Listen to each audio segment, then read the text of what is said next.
Pagi itu, di Istana Merdeka, suasana begitu mencekam. Presiden Prabowo duduk di kursinya dengan raut wajah yang jauh dari biasanya. Tangannya mengepal di atas meja, napasnya berat, dan matanya menyala penuh amarah. Di hadapannya, seorang perwira tinggi intelijen melaporkan situasi di Kalimantan dengan suara bergetar. Mereka membakar kampung, mengusir warga, dan menembaki siapa saja yang melawan, Pak Presiden. Hutan kita porak-poranda, tanah rakyat dirampas, dan aparat kita sendiri ada yang berkhianat. Suasana di dalam ruangan seakan membeku. Prabowo bangkit berdiri, menatap tajam ke arah para menterinya yang hadir. Saya sudah cukup sabar, kita sudah memberi peringatan, tetapi mereka semakin menjadi-jadi. Mafia tambang ini bukan sekadar kriminal biasa, mereka adalah penghancur bangsa. Suaranya bergemuruh, memantul di dinding ruangan. Para pejabat yang duduk di hadapannya menunduk, tak ada yang berani berbicara. Menteri Pertahanan dan Panglima TNI saling bertukar pandang, menyadari bahwa ini bukan lagi sekadar masalah ekonomi atau keamanan biasa, ini adalah perang. Laporan intelijen semakin memperburuk suasana. Ada indikasi keterlibatan pejabat tinggi, bahkan seorang jenderal kepolisian. Mafia ini memiliki jaringan luas, senjata canggih, dan pasukan bayaran. Mereka merasa tak tersentuh hukum, Pak Presiden. Prabowo mengepalkan tangannya lebih kuat. Kalau begitu, kita buat mereka merasa tersentuh. Kita hancurkan mereka sampai ke akar-akarnya. Teriaknya penuh kemarahan. Ia tak akan membiarkan tanah Kalimantan, paru-paru dunia, dihancurkan oleh para penjahat rakus. Di tengah situasi yang tegang, Prabowo melirik ajudannya. Panggil Panglima Kopassus, Maijen Argawija. Dan satu lagi, panggil Hercules. Para pejabat yang hadir terkejut. Menyerahkan misi besar ini ke tangan Kopassus sudah bisa diduga, tetapi melibatkan Hercules, mantan preman yang kini menjadi pengusaha dan aktivis nasionalis, adalah keputusan yang tak terduga. Namun, Prabowo sudah mengambil keputusannya, ini bukan hanya operasi militer biasa, ini adalah pertempuran yang membutuhkan strategi dan jaringan luas, termasuk orang-orang yang memahami dunia kriminal dari dalam. Beberapa jam kemudian, Maijen Argawija tiba di istana dengan langkah tegap. Tubuhnya tinggi kekar, sorot matanya tajam, mencerminkan seorang prajurit yang tak pernah gentar di medan pertempuran. Di belakangnya, Hercules datang dengan gaya khasnya, jaket kulit hitam, postur tegap, dan wajah penuh bekas luka dari kehidupan kerasnya di masa lalu. Prabowo menatap keduanya, lalu berkata dengan suara penuh ketegasan, negara ini butuh kalian. Saya tak butuh laporan, saya butuh hasil. Mafia ini harus lenyap dari muka bumi. Argawija mengangguk mantap. Kami siap, Pak Presiden. Tapi kami butuh wewenang penuh. Tanpa batas, tanpa campur tangan. Prabowo menatapnya dalam-dalam sebelum menjawab, anggap ini perang. Gunakan segala cara yang diperlukan. Hercules menyeringai tipis, tangannya mengepal. Saya sudah lama ingin berhadapan langsung dengan para bajingan itu. Kalimantan bukan untuk mereka. Di luar istana, langit tampak mendung, seakan ikut mencerminkan ketegangan yang tengah terjadi. Di dalam hati Prabowo, kemarahan bukan sekadar emosi, ini adalah panggilan untuk bertindak. Operasi penghancuran mafia tambang baru saja dimulai, dan kali ini, tak ada tempat bagi mereka untuk bersembunyi. Di sebuah ruangan khusus di istana, suasana tegang terasa begitu kental. Maijen Argawija duduk tegap, tubuhnya tak bergerak sedikit pun, matanya fokus menatap peta besar Kalimantan yang terbentang di meja. Di sebelahnya, Hercules menyandarkan tubuhnya ke kursi dengan santai, tetapi sorot matanya penuh perhitungan. Dua pria dari dunia yang berbeda kini dipaksa bersatu untuk menghadapi musuh yang sama. Aku terbiasa menghadapi preman dan pembunuh bayaran, ujar Hercules pelan, suaranya berat dan dalam. Tapi yang kita hadapi sekarang bukan sekadar preman. Mereka punya uang, senjata, dan perlindungan. Argawija menatapnya tajam, lalu mengangguk pelan. Dan itulah kenapa kita di sini. Kita akan menghancurkan mereka tanpa ampun.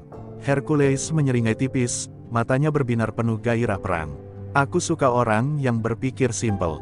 Namun, di balik kata-kata santainya, ia paham betul bahwa ini bukan misi biasa. Mafia tambang ini bukan sekadar kelompok kriminal, mereka adalah entitas besar yang telah mencengkeram Kalimantan selama bertahun-tahun. Salah satu perwira intelijen Kopassus, Letkol Aditya, maju ke depan dan menunjuk beberapa titik di peta. Wilayah ini dikuasai oleh Raja Hitam, pemimpin utama mafia tambang. Mereka memiliki kamp pertambangan ilegal yang dilindungi tentara bayaran dan aparat yang sudah dibeli. Rakyat di sekitar sana hidup dalam ketakutan. Jika ada yang berani melawan, mereka dibunuh tanpa jejak. Hercules menghela napas panjang. Bajingan ini bahkan lebih kejam dari para musuh yang pernah aku hadapi di Jakarta. Prabowo berdiri di ujung ruangan, tangannya mengepal. Kita tak bisa menunggu lebih lama. Mereka harus dihancurkan dari akarnya. Maijen Arga, aku serahkan pasukan elit terbaik untuk operasi ini. Dan Hercules, Prabowo menatap pria berotot itu dalam-dalam. Gunakan semua koneksi dan cara yang kamu punya. Aku tak peduli bagaimana, yang penting mafia ini musnah. Hercules tersenyum miring. Kalau begitu, biarkan aku menyusup ke dalam jaringan mereka. Aku kenal beberapa orang yang bisa membawaku masuk. Maijen Arga menatapnya sejenak, lalu mengangguk. Baik, sementara itu, aku dan pasukanku akan bersiap melakukan serangan jika terjadi sesuatu. Ini akan menjadi operasi dua sisi, kau bekerja dari dalam, kami bekerja dari luar. Hercules mengangkat alis, lalu tertawa kecil. Aku suka rencana yang penuh ketegangan seperti ini. Namun, sebelum rencana dijalankan, Letkol Aditya menambahkan peringatan. Ada satu masalah besar, Raja Hitam memiliki koneksi dengan seorang jenderal di Jakarta. Jika kita menyerang secara terbuka, mereka bisa melawan balik dengan kekuatan yang lebih besar. Ruangan mendadak hening. Semua mata tertuju pada Prabowo, menunggu keputusannya. Prabowo menarik napas dalam, lalu berbicara dengan suara berat. Kalau begitu, kita buat mereka lengah. Biarkan mereka merasa masih aman, sebelum kita menghancurkan mereka dalam satu pukulan telak. Semua orang di ruangan itu mengangguk. Misi telah ditetapkan. Arga Wija dan Hercules akan bergerak dengan cara mereka masing-masing. Perang bayangan telah dimulai, dan kali ini, mafia tambang akan menghadapi musuh yang jauh lebih berbahaya dari yang pernah mereka bayangkan. Hercules menatap ke kejauhan dari jendela kamar hotel mewah di pusat kota Samarinda. Di bawah sana, dunia gelap Kalimantan bergerak tanpa suara. Para penambang ilegal, pejabat korup, dan preman bayaran berkeliaran tanpa takut hukum. Malam itu, ia mengenakan jas hitam elegan, menyembunyikan bekas luka di lengannya yang telah bertahun-tahun menjadi saksi pertarungan hidup dan mati. Malam ini, ia bukan lagi seorang patriot atau mantan preman, tetapi seorang investor tambang ilegal yang ingin membeli jalan masuk ke jaringan mafia terbesar di Kalimantan. Di lobi hotel, seorang pria berkemeja batik mahal mendekatinya dengan senyum sinis. Tuan Hercules, atau harus kupanggil dengan nama lain. Suaranya licik, penuh curiga. Hercules hanya tersenyum dingin. Aku datang dengan uang, bukan dengan pertanyaan. Asteris-asteris pria itu tertawa pelan. Bagus, itu yang kami suka. Tapi sebelum kau bertemu Raja Hitam, ada seseorang yang ingin berbicara denganmu. Hercules mengikuti pria itu menuju sebuah ruangan VIP. Di dalam, seorang pria bertubuh besar dengan tato naga di lengannya duduk santai sambil menghisap cerutu. Namaku Bandi, katanya tanpa basa-basi. Aku tangan kanan Raja Hitam. Sebelum kau berurusan dengannya, kau harus membuktikan siapa dirimu. Hercules menyilangkan tangan, menatap tajam. Aku tak perlu membuktikan apapun. Aku datang dengan modal besar, dan aku ingin masuk ke bisnis ini. Jika kau menolak, ada banyak tempat lain yang bisa kutuju. Bandi menyipitkan mata, lalu melempar sebuah amplop di atas meja. Di dalam amplop itu ada nama seseorang. Dia berkhianat pada kami. Jika kau bisa menyingkirkannya, maka kau resmi masuk ke dalam jaringan kami. Hercules mengambil amplop itu tanpa ekspresi, lalu berdiri. Berikan aku alamatnya. Bandi tersenyum puas, berpikir bahwa ia baru saja menguji seorang calon anggota baru. Yang tidak ia ketahui, Hercules telah melihat lebih banyak darah dan kematian dibanding siapapun di ruangan itu. Di tempat lain, Maijen Arga Wija mengawasi operasi ini dari markas taktis yang tersembunyi di hutan Kalimantan. Ia mendengar laporan dari timnya melalui radio komunikasi. Hercules sudah mendapat tugas pertamanya. Dia harus membunuh seseorang untuk membuktikan loyalitasnya. Arga mengepalkan tangan. Ia tahu Hercules bukan pembunuh bayaran, tetapi misi ini menuntutnya untuk bertindak seolah-olah ia adalah bagian dari dunia kriminal. Asteris-asteris, pastikan kalian mengawasinya dari jauh. Jika ada tanda bahaya, kita turun tangan. Hercules tiba di sebuah rumah tua di pinggiran kota. Di dalam, seorang pria tua gemetar ketakutan, seolah sudah tahu bahwa ajalnya telah tiba. "Tolong, aku punya keluarga, aku hanya ingin keluar dari bisnis ini," suara pria itu bergetar. Hercules menatapnya dingin, lalu mendekat, membisikkan sesuatu yang membuat pria itu terkejut. Tanpa suara, Hercules mengeluarkan pistol berperedam dan menembakkan satu peluru ke dinding, lalu berbisik, "Pergilah." Sekarang, pria itu mengangguk panik dan melarikan diri ke dalam kegelapan malam. Beberapa jam kemudian, Hercules kembali ke hotel. Bandi menyambutnya dengan anggukan puas. "Cepat dan tanpa jejak, aku suka caramu bekerja." Ia kemudian menyerahkan sebuah kartu emas dengan lambang tengkorak hitam. "Selamat datang di kerajaan Raja Berbahaya." Hercules tersenyum tipis, menyembunyikan gelora perang yang kini telah mendekati titik ledaknya. Di kejauhan, Maijen Argawija mendengar laporan itu dan tahu bahwa operasi ini telah memasuki tahap paling berbahaya. Hercules kini telah resmi masuk ke dalam jaringan mafia tambang Raja Hitam. Dengan kartu emas yang diberikan Bandi, ia mendapat akses ke tempat-tempat eksklusif yang hanya bisa dimasuki oleh orang-orang kepercayaan. Malam itu, ia dibawa ke sebuah villa mewah yang tersembunyi di tengah hutan Kalimantan. Di dalamnya, pesta besar digelar, para pengusaha tambang ilegal, pejabat korup, hingga tentara bayaran berkumpul sambil menikmati kemewahan hasil eksploitasi alam. Hercules duduk di sudut ruangan, memperhatikan semuanya dengan tenang. Ia bukan lagi sekadar penyusup, tetapi predator yang sedang mengintai mangsanya. Di markas rahasia, Maijen Argawija mendengarkan laporan dari tim intelijen yang menyusup di sekitar area. Hercules sekarang berada di pusat jaringan mereka. Jika ia ketahuan, kita tidak akan bisa menyelamatkannya dengan mudah. Arga mengangguk, matanya tajam menatap layar pemantauan. "Kita tidak bisa gegabah. Biarkan dia terus bermain peran, tapi siapkan tim penyergapan. Begitu dia menemukan titik lemah mereka, kita bergerak." Suasana markas dipenuhi ketegangan. Semua orang tahu bahwa satu kesalahan saja bisa membuat misi ini gagal total. Hercules mengangkat gelasnya ketika seorang pria berjas putih mendekatinya. "Kau anak baru, tapi sudah menarik banyak perhatian," ujar pria itu sambil duduk di sebelahnya. Wajahnya penuh luka bekas sayatan, matanya tajam seperti elang. "Namaku Togar, aku tangan kanan Raja Hitam. Aku tidak percaya orang baru begitu saja." Hercules tersenyum miring. "Kepercayaan bukan sesuatu yang diberikan gratis. Aku ada di sini untuk berbisnis, bukan untuk bersilat lidah." Togar menatapnya lama, lalu tertawa kecil. "Bagus. Besok pagi, kau akan ikut denganku ke salah satu lokasi tambang. Jika kau benar-benar serius, kau akan melihat betapa besarnya kerajaan kami." Hercules mengangguk tanpa ekspresi, tetapi di dalam kepalanya, ia tahu ini adalah kesempatan emas. Jika ia bisa melihat langsung operasi mereka, maka titik kelemahan mereka bisa ditemukan. Namun, instingnya juga berkata bahwa ini bisa saja jebakan. "Aku akan datang," jawabnya dengan nada percaya diri. Togar hanya tersenyum tipis, seakan menyimpan sesuatu di balik ucapannya. Keesokan harinya, sebuah helikopter membawa mereka melintasi hutan lebat Kalimantan. Dari udara, Hercules bisa melihat bagaimana mafia tambang ini telah menghancurkan tanah yang seharusnya dilindungi.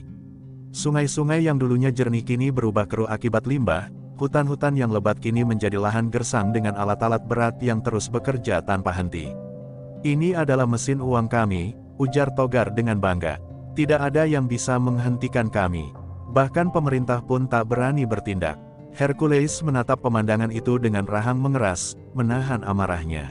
Mereka mendarat di sebuah lokasi pertambangan terbesar yang dikendalikan oleh Raja Hitam. Hercules melihat puluhan pekerja dipaksa bekerja dengan pengawasan ketat para tentara bayaran bersenjata lengkap.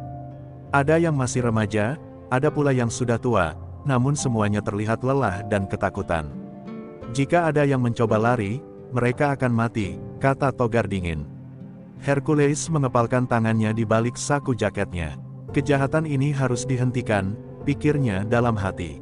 Tiba-tiba, sebuah suara menggema dari radio komunikasi yang dipegang oleh salah satu pengawal Togar. Hercules bukan siapa yang dia bilang. "Dia mantan musuh kita di Jakarta." Mata Togar langsung menyipit tajam, ekspresinya berubah dingin. "Jadi ini permainanmu?" "Iya," katanya sambil melangkah mundur perlahan. Hercules mengutuk dalam hati, identitasnya telah terbongkar.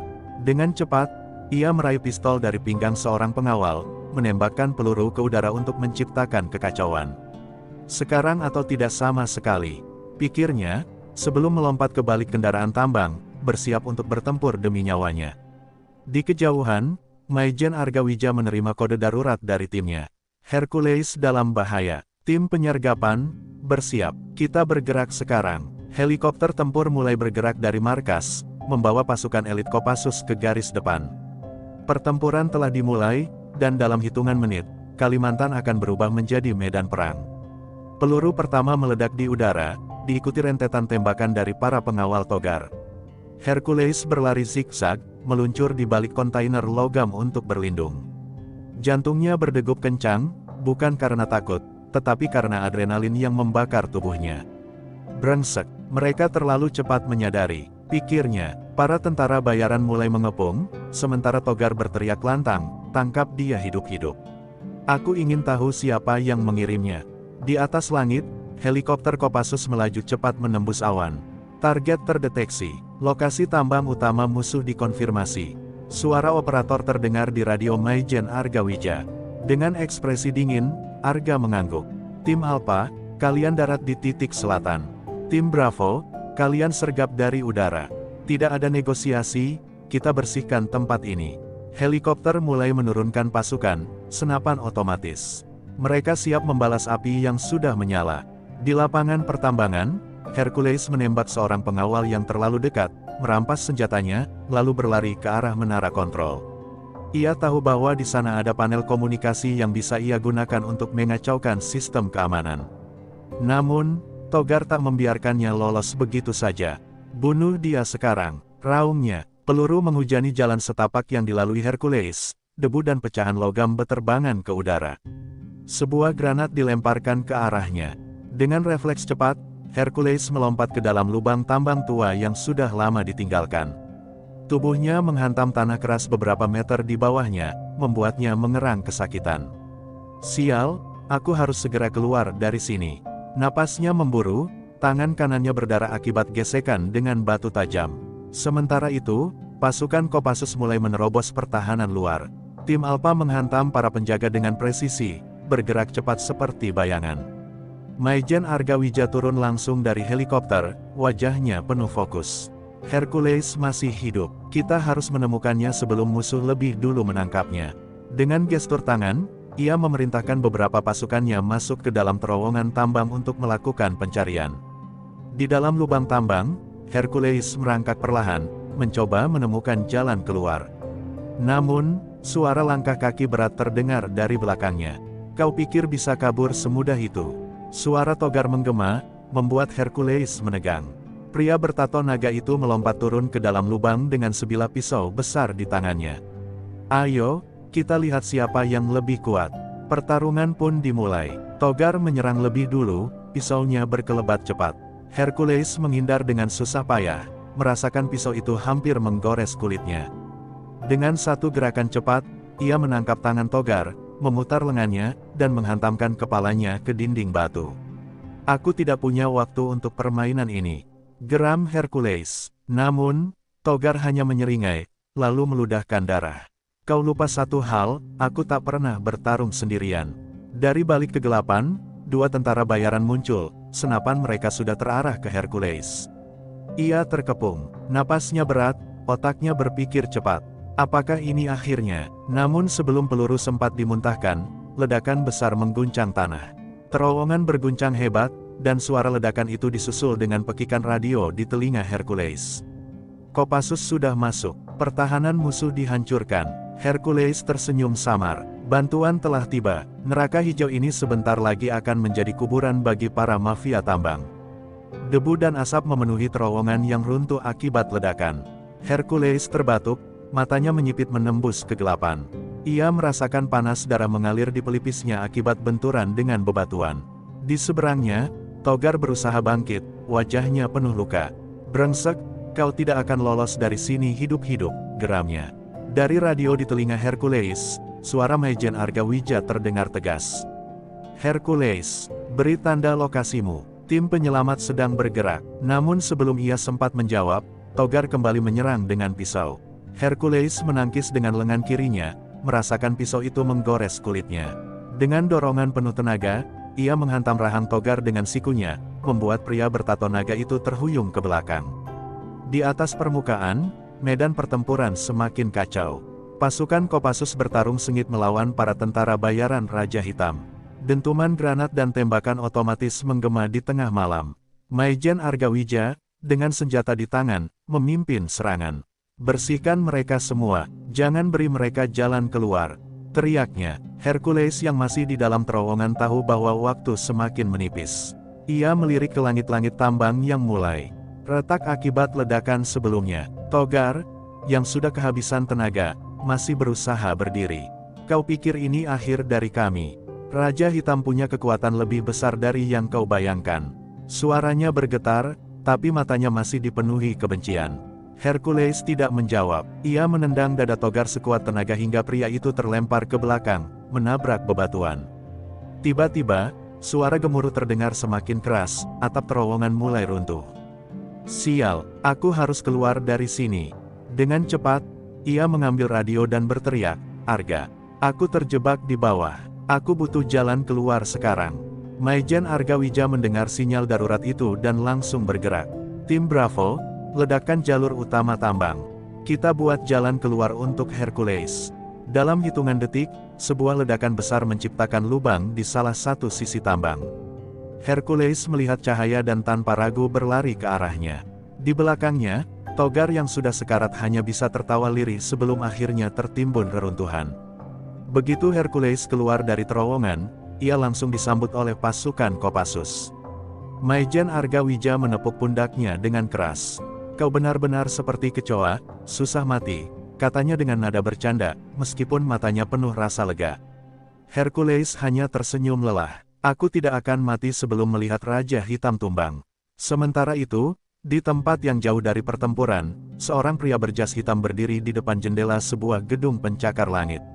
Wajahnya dingin, ekspresinya tanpa emosi. Ia menerima laporan dari salah satu anak buahnya. "Togar sudah mati. Tambang utama kita dihancurkan." Pria itu tidak bereaksi, hanya menatap langit malam yang gelap. Lalu, dengan suara dingin seperti maut, ia berkata, "Jika mereka ingin perang, aku akan memberikan mereka neraka." Perang baru saja dimulai. Malam yang seharusnya berakhir dengan kemenangan justru berubah menjadi awal mimpi buruk. Setelah keberhasilan menghancurkan tambang utama dan menewaskan Togar, Hercules dan Maijen Argawija segera menarik pasukan untuk mundur. Namun, sebelum mereka sempat meninggalkan lokasi, suara gemuruh menggelegar dari kejauhan. "Apa itu?" teriak salah satu prajurit. Dari kejauhan, terlihat kilatan cahaya merah membelah langit, rudal telah ditembakkan. Semua tiarap, suara Arga bergemuruh. Dalam hitungan detik, ledakan dahsyat mengguncang tanah, menghancurkan beberapa kendaraan Kopassus yang bersiap mundur. Api berkobar, asap hitam mengepul ke langit. Hercules yang sempat berlindung di balik reruntuhan merasakan panas yang membakar punggungnya. "Sial," mereka membalas dengan persenjataan berat. Napasnya memburu saat ia melihat beberapa prajuritnya terkapar, terluka parah akibat serangan mendadak itu. Dari balik kegelapan hutan, puluhan kendaraan lapis baja dan tentara bayaran bersenjata lengkap mulai bermunculan. Mereka bukan sekadar anak buah Togar, ini adalah pasukan inti Raja Hitam, kelompok yang lebih brutal dan terlatih. Di puncak bukit, seorang pria bertubuh besar dengan jas hitam berdiri, matanya tajam mengamati kehancuran di bawahnya. "Inilah harga yang harus kalian bayar karena berani mengusik bisnis kami," katanya dingin. Dialah Raja Hitam, dalang dibalik semua kekacauan ini. Maijen Argawija segera meraih radio komunikasinya. "Markas, kita dalam situasi kritis. Musuh mengerahkan kekuatan penuh. Kita butuh dukungan udara segera." Namun, jawaban dari pusat komando mengguncang hatinya. "Negatif, Panglima. Cuaca buruk menghambat pergerakan jet tempur. Kalian harus bertahan sendiri." Arga mengatupkan rahangnya. Ini berarti mereka harus melawan tanpa dukungan udara, hanya dengan senjata yang mereka miliki. Hercules menatap medan perang di hadapannya. "Kalau kita tetap bertahan di sini, kita akan habis. Kita harus mencari celah untuk mundur." Namun, Arga menggeleng. "Tidak ada pilihan lain. Jika kita mundur tanpa perlawanan, mereka akan mengejar kita sampai ke markas utama. Kita harus menahan mereka di sini. Ia kemudian memberi perintah tegas kepada pasukan. Bentengi posisi. Gunakan semua amunisi yang tersisa. Kita lawan mereka sampai titik darah penghabisan. Pertempuran pun pecah. Tembakan senapan otomatis saling bersahutan, granat berjatuhan, dan mayat mulai bergelimpangan di medan perang. Hercules bertarung dengan brutal, menggunakan semua peluru yang ia miliki. Namun, pasukan Raja Hitam terus berdatangan tanpa henti, seolah mereka tidak pernah kehabisan bala bantuan. Sial, mereka seperti pasukan iblis. Geram Hercules sambil merobohkan satu tentara bayaran dengan tembakan tepat di kepala. Di tengah kekacauan, sebuah kendaraan lapis baja musuh melaju cepat ke arah pertahanan Kopassus, siap menabrak barikade. Ledakan itu, teriak Arga, seorang prajurit Kopassus melemparkan RPG, meledakkan kendaraan itu di udara. Namun, ledakan itu justru menciptakan gelombang kejut yang membuat tanah di sekitar mereka runtuh. Sebagian pasukan terperosok ke jurang, sementara yang lainnya terpental akibat ledakan. Hercules terhuyung, darah mengalir dari dahinya. Ia menatap Arga yang masih berdiri tegap, wajahnya penuh debu dan luka. Kita tidak bisa bertahan lebih lama. Kita harus menemukan cara untuk keluar dari sini. Majen Arga menghela napas berat, menatap musuh yang semakin mendekat. Baiklah, kita tidak bisa menang dengan bertahan. Kita harus menghancurkan mereka dengan satu pukulan besar. Tatapannya tajam, penuh tekad. Kita buat neraka di sini. Suara tembakan, ledakan, dan jeritan memenuhi malam. Majen Argawija dan Hercules tahu mereka tak bisa bertahan lebih lama tanpa strategi yang lebih gila. Kita tidak bisa terus bertahan. Kita butuh ledakan besar untuk memutuskan pergerakan mereka. Teriak Arga sambil menghantam musuh dengan tembakan akurat. Hercules menyeringai meski napasnya berat. Aku suka idemu, tapi bagaimana caranya? Arga melirik ke arah tumpukan bahan peledak yang digunakan para penambang ilegal untuk menghancurkan batuan keras. Jika mereka bisa meledakkan seluruh tambang, itu akan menciptakan gelombang kehancuran besar yang mampu menenggelamkan musuh. Kita butuh umpan untuk menarik mereka lebih dalam. Hercules paham maksudnya. Tanpa ragu, ia berlari ke arah pertahanan musuh, menembakkan senjatanya ke udara, memancing mereka untuk mengejarnya. Ayo, mau tangkap aku, dasar anjing-anjing bayaran. Raja Hitam yang mengawasi dari bukit tersenyum dingin. Konyol sekali, kau pikir bisa mengalahkanku dengan cara seperti itu? Dengan gerakan tangan, ia mengirim lebih banyak pasukan untuk mengejar Hercules. Namun, ia tidak sadar bahwa semua ini adalah bagian dari perangkap. Arga dan pasukan Kopassus mulai memasang bahan peledak di seluruh tambang. Timer dinyalakan, mereka hanya punya 5 menit sebelum semuanya berubah menjadi neraka. Hercules terus berlari, lalu tiba di titik yang telah ditentukan. Ia berbalik, melihat puluhan tentara bayaran yang mengikutinya. Dengan napas memburu, ia mengangkat tangan, memberi isyarat ke arah Arga. Sekarang, teriaknya melalui radio. Arga yang sudah menunggu di posisi strategis langsung menekan tombol detonator. Seluruh pasukan, tiarap, ledakan dahsyat mengguncang seluruh tambang. Tanah bergetar, api membubung tinggi ke langit, dan suara ledakan terdengar hingga radius beberapa kilometer. Gelombang kejut menghancurkan segala yang ada di sekitar, mengubur ratusan pasukan musuh hidup-hidup di dalam tambang yang runtuh. Hercules yang berada di dekat ledakan sempat terlempar ke belakang, tubuhnya menghantam tanah dengan keras. Raja Hitam yang menyaksikan dari kejauhan menggertakkan giginya. Bangsat, mereka menghancurkan tambang kita. Amarah membara di matanya. Namun, sebelum ia bisa bertindak lebih jauh, suara lain terdengar di radio komunikasinya. Raja Hitam, kita mendapat laporan darurat. Markas utama kita di Jakarta diserang. Kita kehilangan kendali atas operasi. Wajah Raja Hitam semakin mengeras. Ia sadar ini bukan lagi perang kecil, Presiden Prabowo telah mengerahkan seluruh kekuatan negara untuk menghancurkan bisnis haramnya. Di medan perang yang kini dikuasai api dan kehancuran, Arga dan Hercules perlahan bangkit. Kita berhasil, ucap Hercules dengan napas terengah.